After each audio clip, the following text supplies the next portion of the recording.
Hello friends, स्वागत करते हैं आपका फिर से इस यूट्यूब चैनल पे। आज जो है हम लोग पॉलिटी का कुछ महत्वपूर्ण क्वेश्चन लेके आए हैं, है ना। एंड उम्मीद करते हैं कि यह वीडियो आपको पसंद आएगा। बस शुरू से लेके लास्ट तक बने रहे और प्यार से इस वीडियो को देखिए, ठीक है। तो बढ़ते हैं पहला क्वेश्चन की ओर। पहला क्वेश्चन क्या कर रहा है कि संविधान संशोधन किस देश के संविधान से लिया गया है। ये आपका पहला सवाल है। तो आप जानते हैं कि संविधान संशोधन कहाँ से लिया गया है सर। तो सर संविधान संशोधन की बात किया जाए तो सर 300 अनुच्छेद 368 में संविधान संशोधन का वर्णन किया गया है। और ये कहाँ किस देश के संविधान से लिया गया है तो दक्षिण अफ्रीका से लिया गया है ना। आपको अच्छी तरीका से पता होना चाहिए। आगे बात करें फ्रांस से। फ्रांस से क्या लिए हैं तो सर फ्रांस से जो है ना समानांतर स्वतंत्र, है ना, और बंधुत्व और क्या लिए हैं तो गणतंत्र की व्यवस्था जो है वो कहाँ से लिया गया है, फ्रांस से लिया गया है। ये पता होना चाहिए। संविधान का स्रोत से सवाल काफ़ी बनते हैं, जैसे कि आपने देखा होगा कि इसका यानी कि 70 बीपीएससी जो एग्ज़ाम हुआ है और उससे पहले जो 79 बीपीएससी हुआ था उसमें पूछा गया था कि भाई मौलिक अधिकार कहाँ से लिया गया है।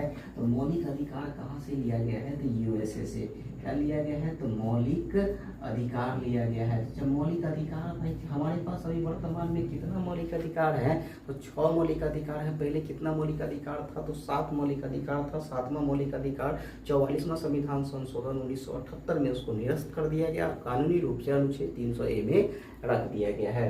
आगे अगर बात किया जाए सर रूस से हमने क्या लिया है तो कहेंगे सर मौलिक कर्तव्य लिए हैं। और मौलिक कर्तव्य की संख्या कितनी है तो 11 है। और इसे 42वां संविधान संशोधन 1976 में क्या किया गया था, संविधान में ऐड किया गया था। और ये जो है ना रूस की बात की मौलिक कर्तव्य की बात किया जाए तो मौलिक कर्तव्य है ना, एक है मौलिक कर्तव्य, एक है मौलिक अधिकार।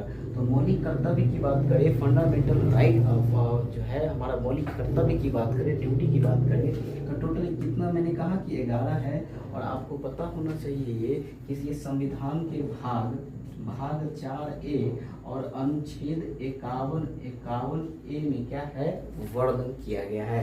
अच्छा, मौलिक अधिकार पूछा जाए तो आपको पता होना चाहिए ये भाग 3 में और अनुच्छेद 12 से लेके 35 के बीच में क्या किया गया है, वर्णित किया गया है। तो मैं एक सवाल लेके नहीं आता हूँ, मैं पूरा का पूरा क्या लेके आता हूँ, पूरा मतलब एक्सप्लेन करने की कोशिश करता हूँ मैं, ताकि आपको जो है एक क्वेश्चन के माध्यम से 5-7 क्वेश्चन का नॉलेज और दो, ताकि आपका रिवीजन जो है बड़ा अच्छा हो। चलिए नेक्स्ट क्वेश्चन की ओर बढ़ते हैं। तो क्या कहा है कि पंचायती राज व्यवस्था संविधान पंचायती राज व्यवस्था सबसे पहले कहाँ लागू हुआ था।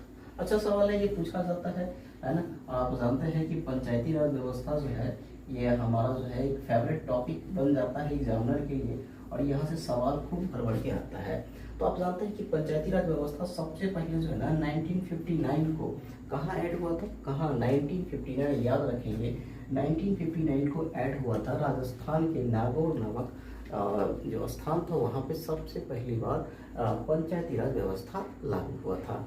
अब जानते हैं कि सर पंचायती राज व्यवस्था के बारे में बात किया जाए तो अनुच्छेद 40 में पंचायती राज व्यवस्था का मतलब वर्णन किया गया। अगर आपसे पूछा जाए कि पंचायती राज व्यवस्था का वर्णन किस अनुच्छेद में मिलता है तो अनुच्छेद 40 इज द राइट आंसर।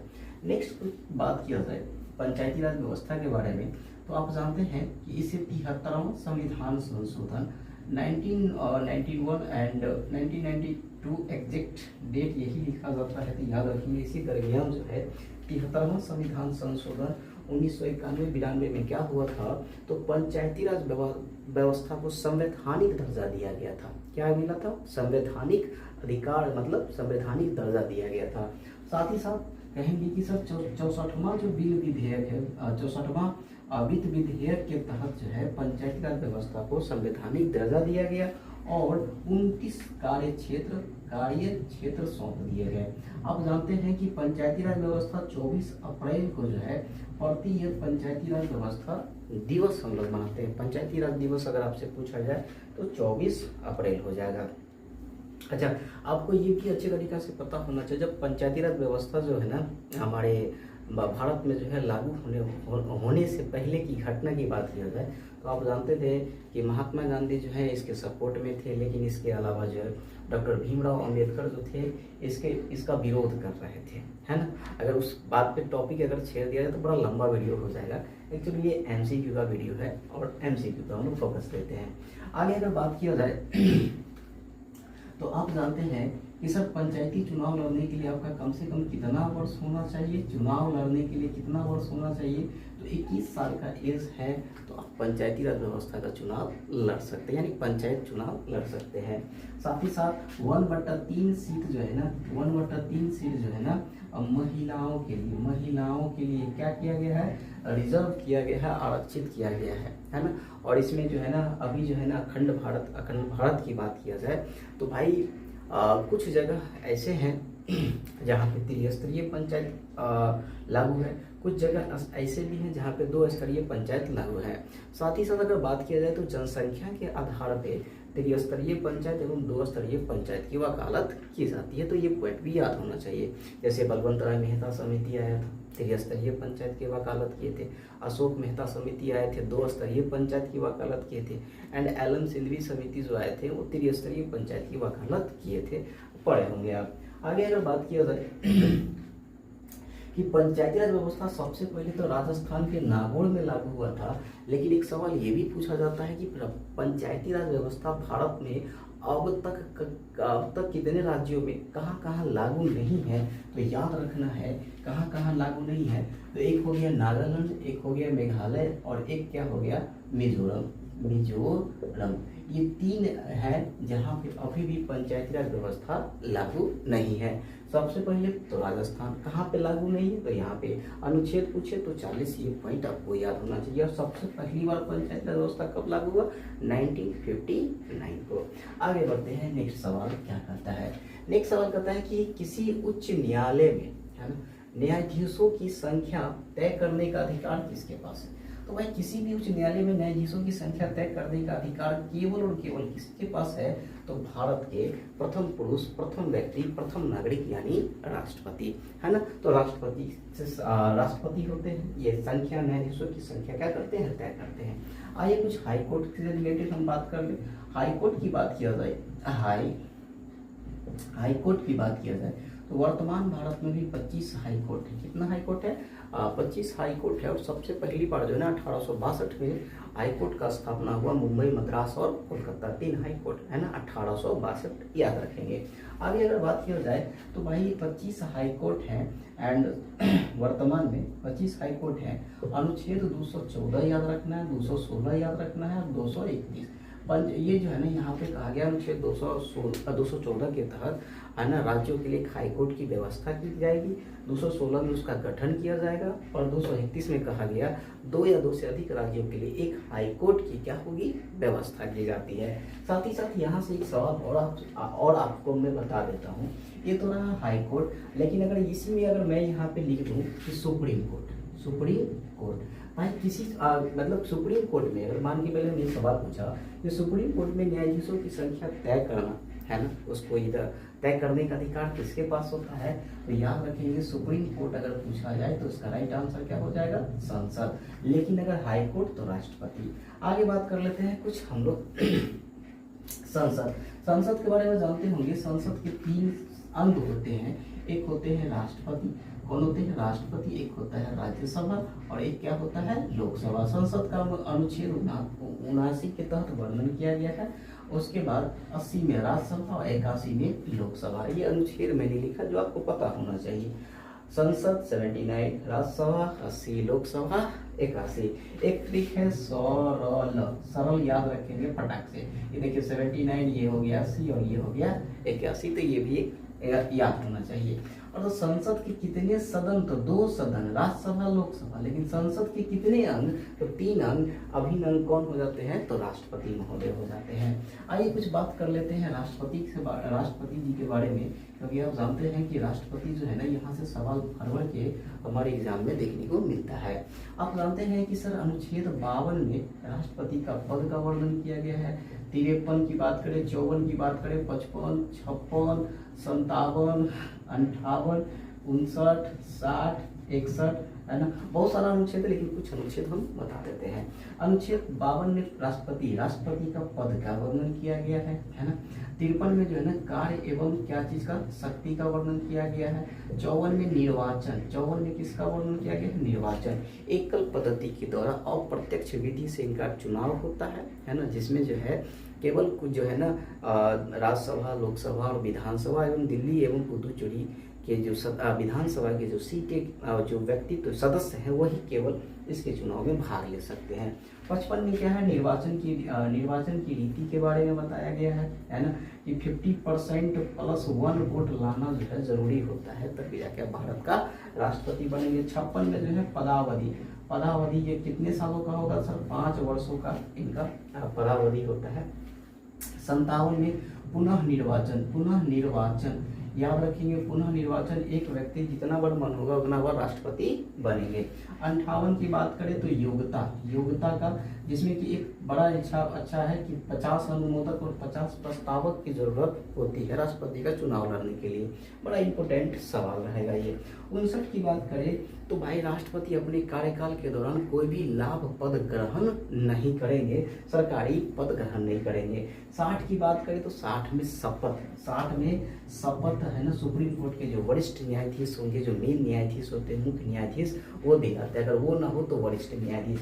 61 में जो है ना महाभियोग लगता है यदि राष्ट्रपति संविधान का उल्लंघन करे, कदाचार साबित हो, तो उस कंडीशन पे राष्ट्रपति पे भी महाभियोग लगाया जा सकता है। इसके अलावा 123 अनुच्छेद अध्यादेश, 143 अनुच्छेद याद रख लेना है कि सुप्रीम कोर्ट से ये क्या लेते हैं, सलाह ले सकते हैं, मन से मन होगा तो लेंगे, नहीं तो नहीं लेंगे। आगे बात करते हैं नेक्स्ट सवाल क्या कहता है कि राज्यसभा का कार्यकाल कितने वर्षों का होता है। देखिए ये सवाल जो है ना विद्यार्थियों को है ना कहा जाता है कि विद्यार्थियों को जो है ना बेवकूफ़ बनाने के लिए सवाल दे दिया जाता है। एक्चुअली सवाल में कुछ जान है नहीं, लेकिन हम उम्मीद करते हैं कि हमारा जो विद्यार्थी लोग हैं ना, यानी जो भी हमारे प्यारे मित्र हैं, है ना, इस सवाल का गलती आंसर करने वाले हैं, पक्का गलती करने वाले हैं। क्यों? इसका हमारे ये 6 वर्ष है ना, राज्यसभा का कार्यकाल कितना होता है, 6 वर्ष। एक्चुअली 6 वर्ष होगा नहीं, इसका क्या है गलत आंसर, इसका राइट आंसर क्या होगा ना। भाई मैंने आपको बताया था कि भाई राज्यसभा जो होता है ना, राज्यसभा जो होता है ये अस्थाई सदस्य है। क्या है? अस्थाई सदन है ना, ये भंगी नहीं होते हैं। लोकसभा जो है ना, लोकसभा ये अस्थाई सदन है, तो जब अस्थाई सदन है इसका कार्यकाल होगा ही, है ना। तो यहाँ पे सवाल देखिए, ऐसा सवाल पूछ लिया जाता है ताकि विद्यार्थी क्या करे, गलती करे और उसका नंबर कट जाए। आप जानते हैं कि सर कंपटीशन एग्जाम में एक नंबर का बहुत बड़ा होता है। इसका राइट आंसर क्या होगा, नन, क्योंकि राज्यसभा क्या होते हैं, अस्थाई सदन होते हैं। तो यहाँ पे सवाल एक्चुअली पूछना क्या चाहिए था, राज्यसभा के सदस्यों का कार्यकाल कितने वर्षों का होता है, तब जाके राइट आंसर क्या हो जाता, 6 वर्ष हो जाता। और आप जानते हैं राज्यसभा के सदस्यों का कार्यकाल कितना होता है, 6 वर्ष का। और प्रति 2 वर्ष पे क्या होता है कि इसके सदस्य जो होते हैं अवकाश ग्रहण करते हैं, यानी तो उन लोगों को रिटायरमेंट दे दिया जाता है, छुट्टी दे दिया जाता है। आगे अगर बात किया जाए राज्यसभा के बारे में, तो आप जानते हैं राज्यसभा का वर्तमान में 245 सीट है, जिसमें कि अब 12 को मनोनीत करते हैं। 12 को मनोनीत कौन करते हैं, तो राष्ट्रपति करते हैं। और ये मनोनीत करने का जो विधि विधान है हम लोग किस देश के संविधान से लिए हैं, तो कहेंगे सर आयरलैंड से लिए हैं। और जो 233 है वो चुने जाते हैं ये सदस्य, तो याद रखेंगे। अगर आपसे पूछा जाए राज्यसभा का सीट कितना है, तो 245 है ना। 245 में 12 को सीट तो राष्ट्रपति मनोनीत करते हैं और 233 वो सदस्य चुना जाता है। यहीं पर अगर लोकसभा के बारे में बात किया जाए तो लोकसभा का वर्तमान सीट कितना है सर, 545 जो है ना, ये याद रखना है, जिसमें कि 2 सदस्य राष्ट्रपति के द्वारा मनोनीत किए जाते हैं। चलिए नेक्स्ट क्वेश्चन की ओर बढ़ते हैं। नेक्स्ट क्वेश्चन क्या है कि लोकसभा एवं विधानसभा में मतदान की आयु 21 से घटाकर 18 किया गया। बड़ा अच्छा सवाल है जी, बड़ा फैंटास्टिक सवाल है। ये सवाल जो है ना, ये पता होना चाहिए, है हर एक भारतीयों को पता होना चाहिए कि किस वर्ष ऐसा मतलब नियम पारित हुआ कि 21 वर्ष वाले ही वोट नहीं देंगे। अब 18 साल के बच्चे जो होंगे, जो मतलब 18 साल जिनका हो चुका है, वो भी अब क्या देंगे, वोट देंगे, है ना भाई। कि कहाँ कहाँ वोट देंगे, विधानसभा एवं लोकसभा में।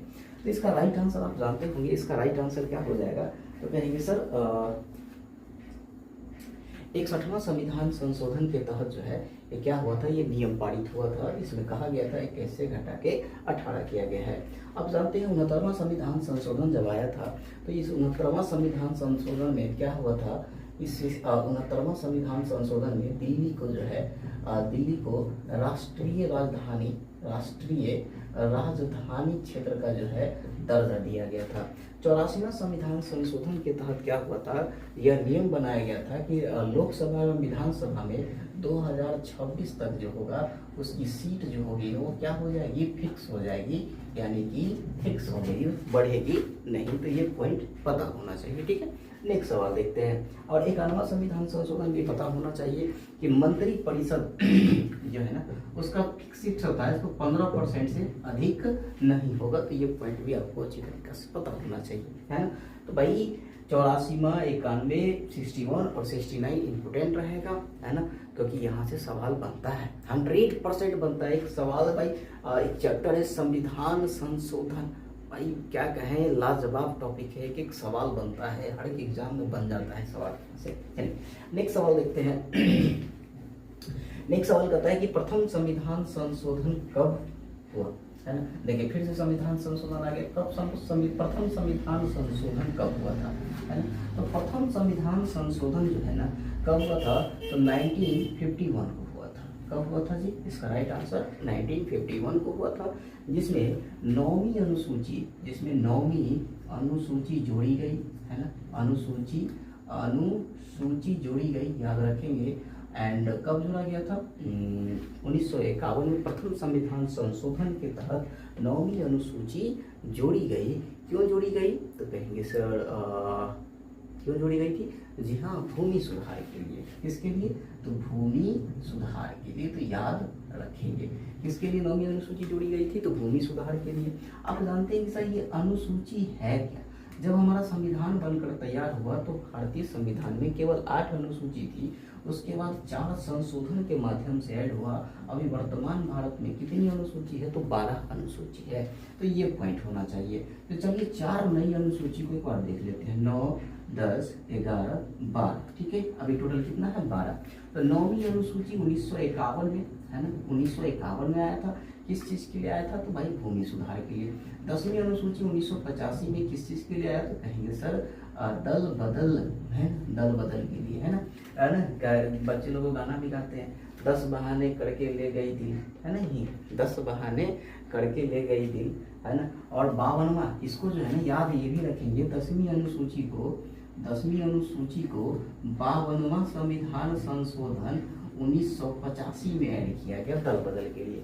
यानी 10 बहाने, देखो 10 बहाने करके ले गई दिल, 52 गज का लहंगा पहन के हमारे साथ नाची टोलकी, और 1985 में वो क्या कर ली, तो दल बदल ली।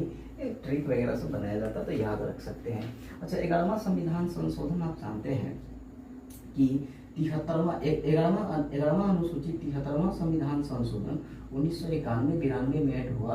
और अभी जस्ट बताएं कि पंचायती राज को जो है ना, पंचायत को संवैधानिक दर्जा दिया गया और 29 कार्य क्षेत्र सौंपा गया।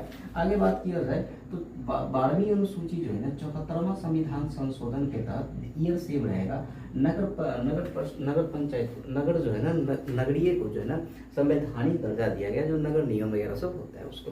तो ये भी पॉइंट याद रखने योग्य है, इम्पोर्टेंट रहेगा। 9वीं अनुसूची प्रथम संविधान संशोधन 1951 में, 10वीं अनुसूची 52वां संविधान संशोधन 1985 दल बदल के लिए, 11वीं अनुसूची 73वां संविधान संशोधन 1991-92 में पंचायती राज को संवैधानिक दर्जा दिया गया, और 12वीं अनुसूची 74वां संविधान संशोधन इसके तहत जो है नगरीय को क्या दिया गया, नगर प्रशासन यानी नगर जो है ना, नगरीय में जो काम वगैरह होता है, क्योंकि नगर निगम में एक अलग है ना, पंचायत अलग है, तो शहर में क्या है नगर निगम है, तो उसको भी संवैधानिक दर्जा दिया गया और 18 कार्य क्षेत्र सौंप दिया गया।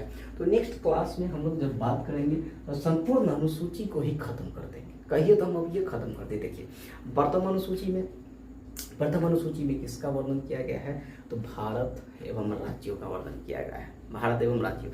दूसरा में वेतन, तीसरा में शपथ, चौथा में राज्यसभा के सीटों के बारे में, पांचवा में SC/ST के बारे में, SC/ST को जो है ना आरक्षण वगैरह सब उसके बारे में। छठा में 4 राज्यों में जो है ना SC/ST के उत्तम प्रबंध करनी चाहिए, प्रशासनिक व्यवस्था करना चाहिए। 7वां में सूचियों का वर्णन, संघ सूची, समवर्ती सूची, राज्य सूची। 8वां में भाषा का वर्णन, याद रख लेना 8वीं अनुसूची में भाषा का वर्णन है, और भाषा पहले क्या गो था, तो 14 गो, अभी कितना भाषा है जी, तो 22 भाषा है। तो ये पॉइंट है ना याद होना चाहिए आपको। तो भाई 8 से देखिए टोटल खत्म हो गया, तो बस रिकॉल करिए आपका ये, अगर एक बार पूरा का पूरा वीडियो देखते हैं, सही तरीका से देखते हैं पूरा का पूरा, तो आप ऐसा फील कीजिएगा ना कि ये सर हमारा जो है ये वाकई में है ना सबसे नंबर 1 क्लास है रिकॉल का, है ना। तब तक के लिए मिलते हैं फिर नेक्स्ट वीडियो में।